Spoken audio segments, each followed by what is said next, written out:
صاحب آپ رفع یدین نہیں کرتے آپ کی نماز نہیں ہوتی۔ میں نے کہا بڑی بات ہے بھائی، کیوں نہیں ہوتی؟ کہنے لگا حدیث میں آتا ہے رفع یدین کرنا چاہیے۔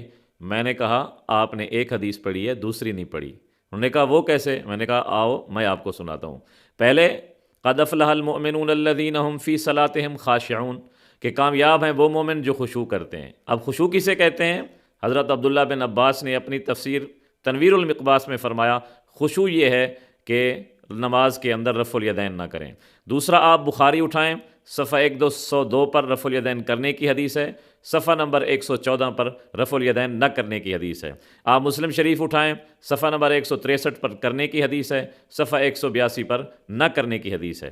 آپ نسائی شریف اٹھائیں، صفحہ نمبر 112 پر کرنے کی حدیث ہے، صفحہ نمبر 113 پر نہ کرنے کی حدیث ہے۔ آپ ابو داؤد شریف اٹھائیں، صفحہ نمبر 59 پر کرنے کی حدیث ہے، صفحہ نمبر 60 پر نہ کرنے کی حدیث ہے۔ آپ ترمذی شریف اٹھائیں، اس کے صفحہ 159 پر کرنے کی حدیث ہے، 159 پر ہی نہ کرنے کی حدیث ہے، بلکہ امام نسائی رحمۃ اللہ علیہ نے حضرت عبداللہ ابن عمر، حضرت مالک ابن حویرث کی رفع الیدین کی روایت و ذکر کرنے کے بعد عنوان اور باب اور ہیڈنگ قائم کی ہے ترک و ذالک، کہ اس پر عمل چھوڑ دیا گیا، اس لیے ہم نے بھی رفع الیدین چھوڑ